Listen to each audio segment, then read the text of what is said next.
But yeah, those are my yes if, no ifs. Hopefully editing Ashley can make this make sense.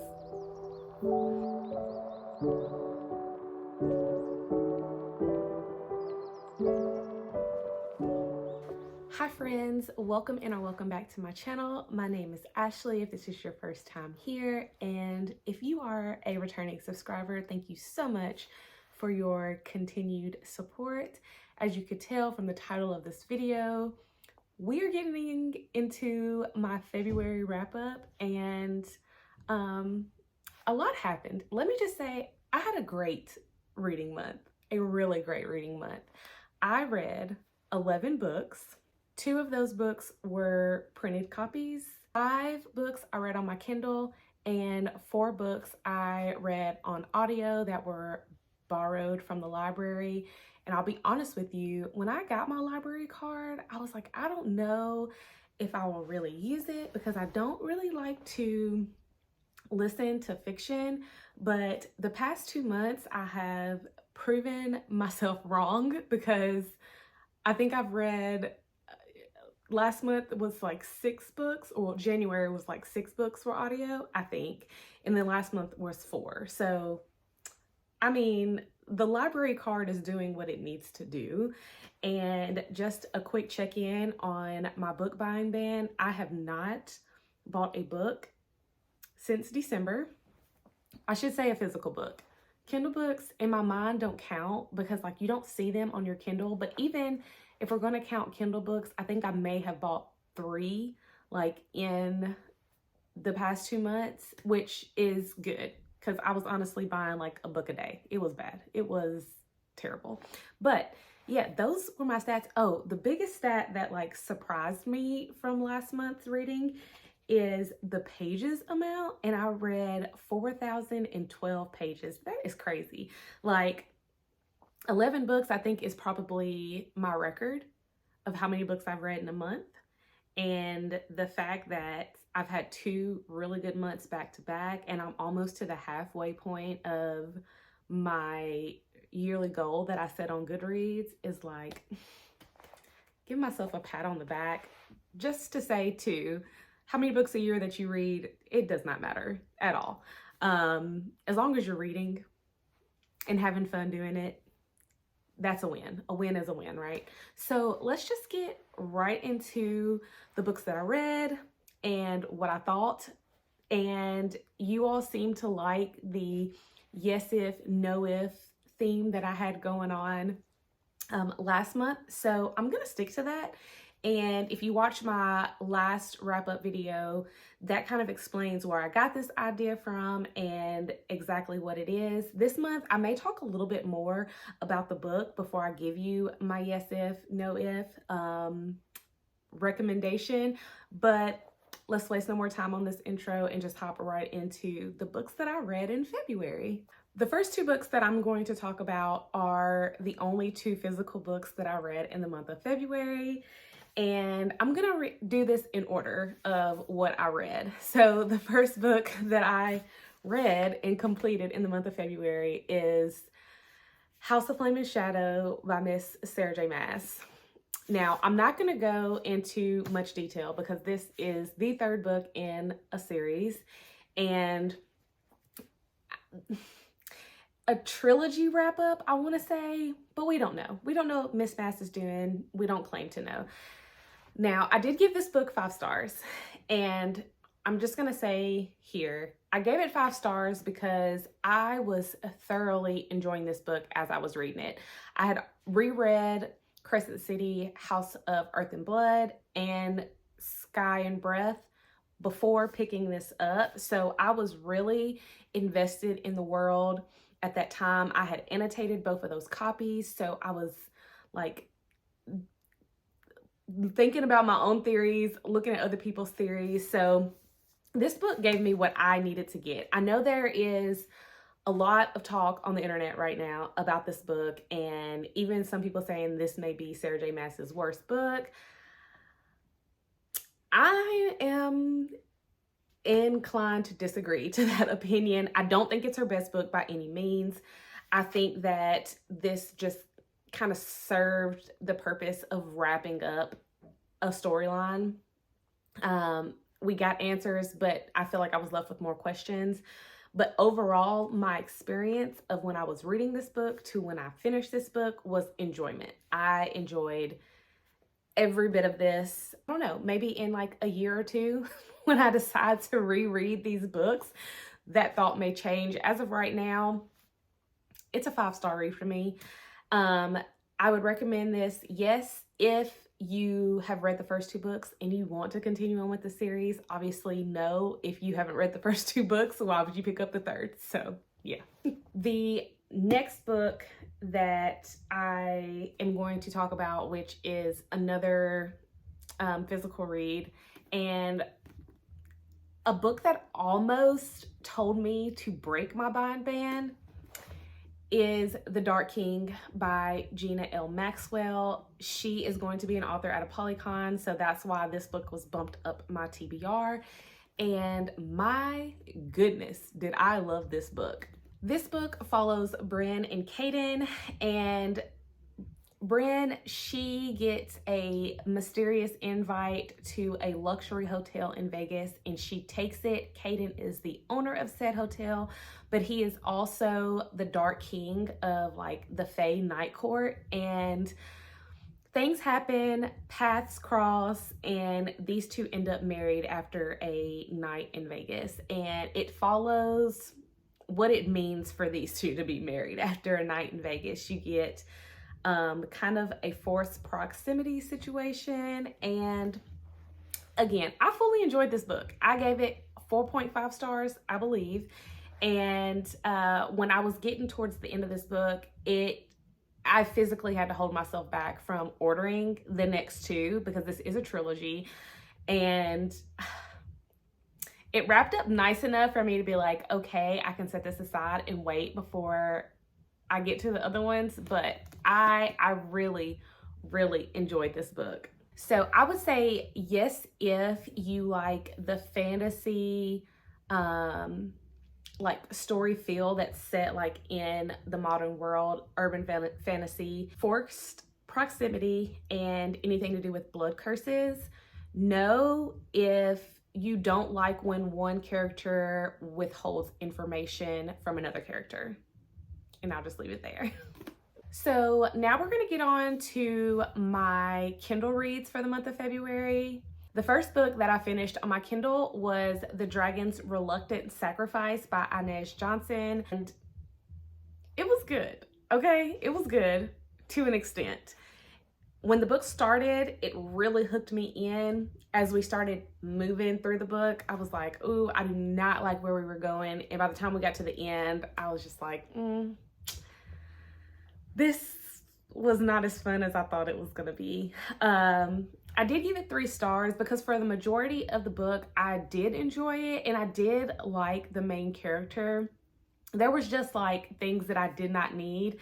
So I would say yes to picking this book up if you like dragons, if you like a short paranormal story, and like portal fantasy type situations.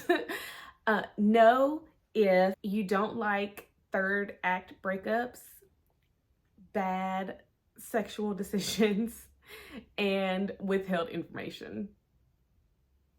The next book on my Kindle that I finished this month was Rebel by Beverly Jenkins, another one of our ApollyCon authors, and I gave this book 5 bright shooting stars. This was my first historical romance ever, and I enjoyed it from the start to the finish. The characters were so captivating. The angst between these characters were just, it was so good to read.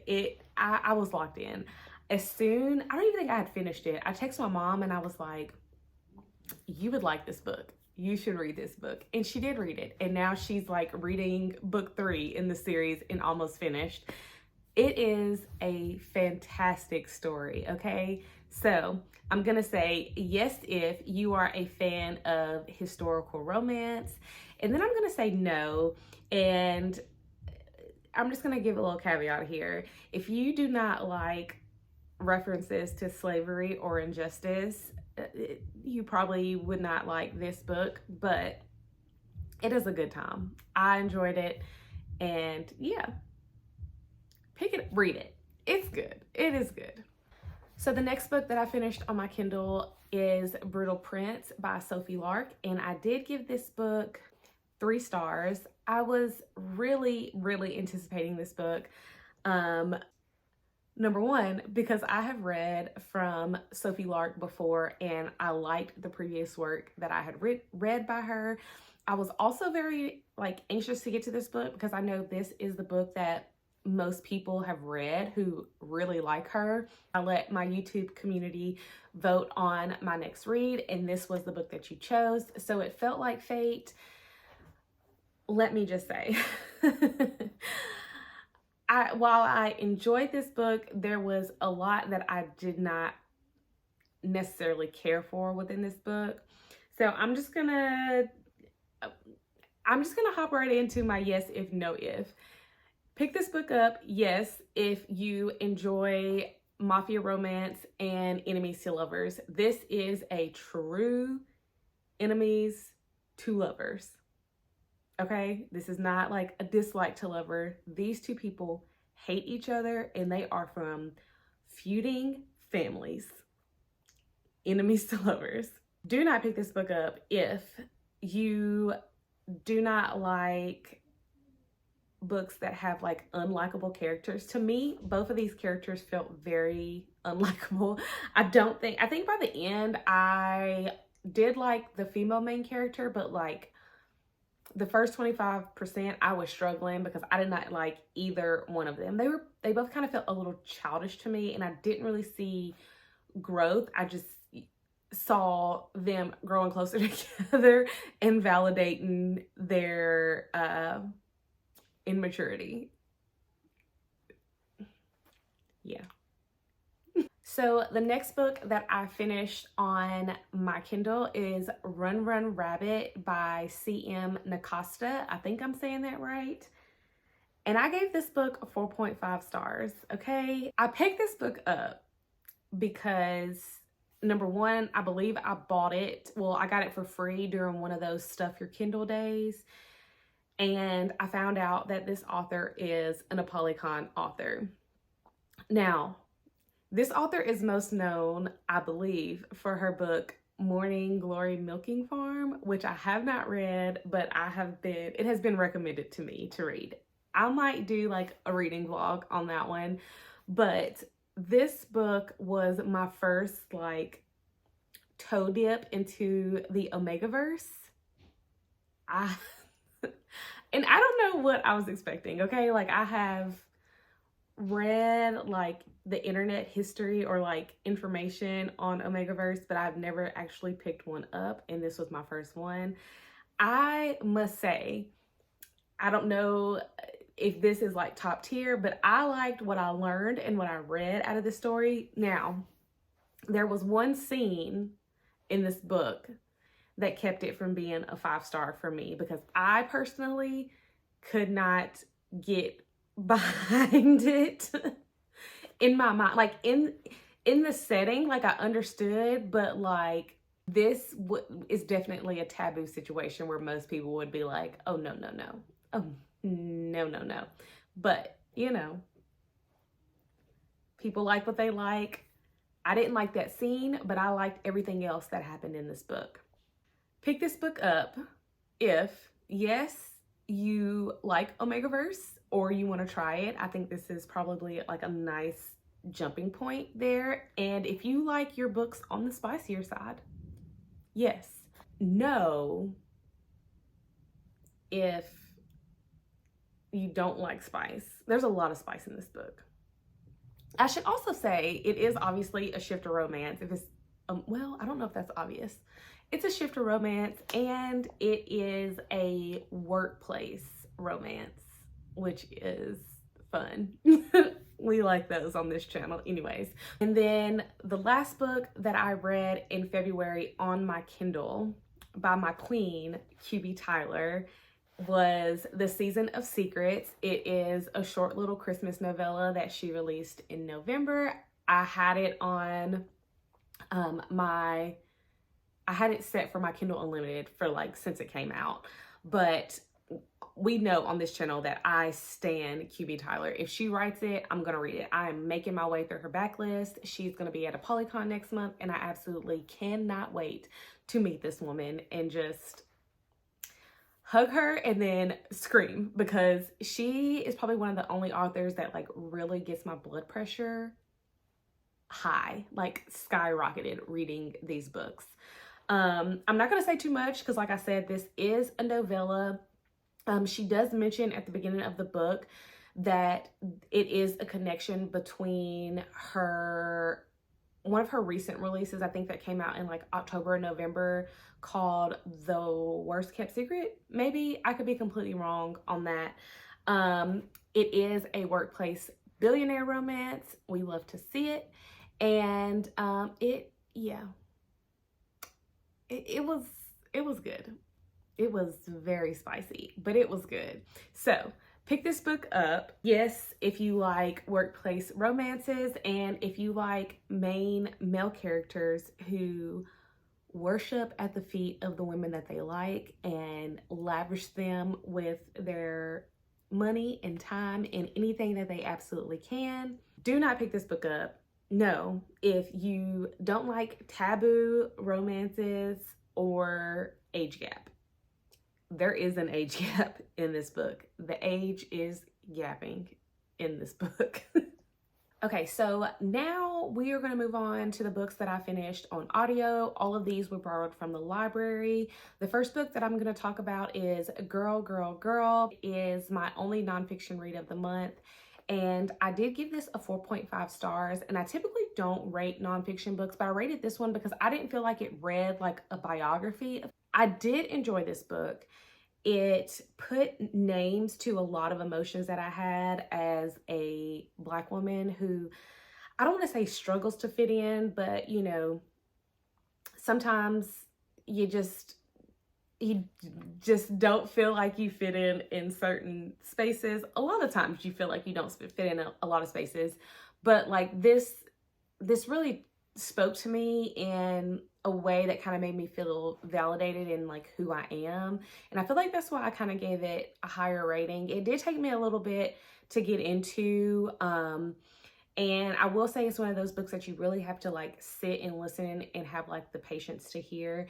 There were excerpts from other authors, I believe, that were included in this book that was, you know, an enjoy to read. Yes, pick this book up if you want to know more about the Black experience, specifically Black women. Obviously, a book can only provide so much, but I feel like this book did a really good job of showing that being Black is not a monolith and that there are many different ways, and we're really all just trying to figure out how to stand in that Black girl magic that we have been tagged with.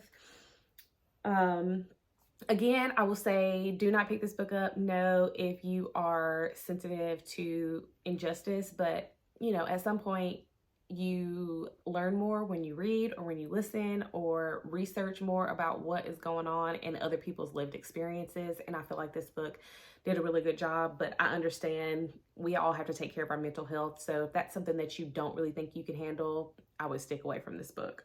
So the next book that I'm going to talk about is Black Cake by Charmaine Wilkerson. And this, again, was an audiobook that I borrowed from my library. I did give it 5 stars. I really, really enjoyed this book. I actually had the opportunity to get this book as one of my book of the months, but I did not get it, and I am kicking myself for it. I started this book early in the month, and I held on to it throughout my whole 2 weeks of the library hold because just so much was going on. While we were out of town, I didn't get a chance to listen to it, and I did have to listen to it pretty fast there at the end, but even still, the story gripped me and I was very much invested with what was going on. I do think once my book buying ban is over, I will try to purchase maybe a used copy, or if I can, I will get it on my Kindle if it depending on the pricing. But I would like to physically read this book with my eyes and just see if I have a different feeling or experience, just because the audiobook really sat with me and I was really invested. The audio narrator, which I wish I would have written her name down, but maybe I can put it under here. she was fantastic. Like one of the best audiobooks that I have read. This again is another book that I like text my mom and was like, you need to get this and listen to it, because she strictly listens to like audio and she enjoyed it just as much. I mean, it's a big story.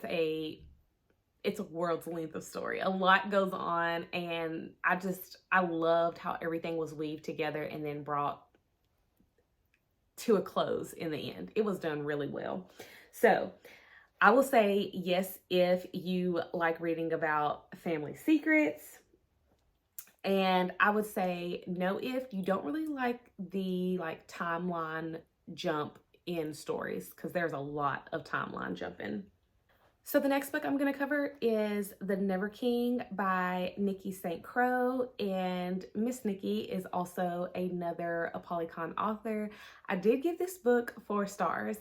I went into this completely blind. My best friend Jenna read it before me, and she listened to the audio and she really enjoyed it. So I was like, okay, since this is an ApollyCon author, I'll bump this up my list. The library had it available for like immediate hold. So on one of the days I was in the office, I'm like, oh, this is 6 hours. I'll hop right into it and have it done by the time I leave the office. Yeah, this was hot and spicy from literally sentence 1. I don't know what I was expecting. I did not know this was a Peter Pan retelling either. So a lot happened. There's not really much I can say because it was a 6-hour audiobook. I think that comes out to like 230 something pages, if that. But it kept my attention the entire time. So I will say, yes, if you enjoy reading retellings, and why choose situations, no, do not pick this book up if you don't like your books with a spicy kick, or if you do not like the bully trope. I'm still on the fence on whether or not that's something that I like. This book, I don't think it was like very harsh, but it is there. It's like, it's underlying for sure. I do plan to finish this series though. As soon as I finished, I went ahead and requested the hold from the library, and it did come in yesterday. So maybe in my March wrap up, you will see if I am continuing to love this series or like this series. And the last book that I'm going to talk about, which was my last audio read of the month, and that is The Blood Trials by N.E. Davenport. I gave this book 4.5 stars. This author is going to be at ApollyCon, and I cannot wait to meet her. This was a fantastic fantasy read. It put me in the mind frame of like Divergent, and maybe even like Fourth Wing, maybe. This book follows Akena Amari, who just had a family loss, and she's learning to grapple with that, but also wanting revenge for that loss. So this is a revenge story. I am kind of confused because I thought this book was YA, but it does not read like YA. But I had a fantastic time throughout this whole thing. This is another book that had a really, really good narrator, so I would recommend the audiobook if that is something that you want to give a shot. It is 18 hours long, but it didn't feel that way. I was really like invested in the whole time. There was not really any lull moment. So I will say pick this book up, yes, if you like the war college like type setting, and like really strong, headstrong female main characters, and like trying to figure out betrayal and deception within the story. No, if you don't like violence or gore or the descriptions of those things, because yeah, people die. But it was a good time. I had fun. Highly recommend. Okay, those were all the books that I read in the month of February. Again, I feel like I had a fantastic reading month. In the comments below, if you made it this far, let me know what you are currently reading, or what your most anticipated read is for the month of March. And make sure you like and subscribe, share if you are enjoying the content that I'm providing here. And I will see you all in the next one. Bye.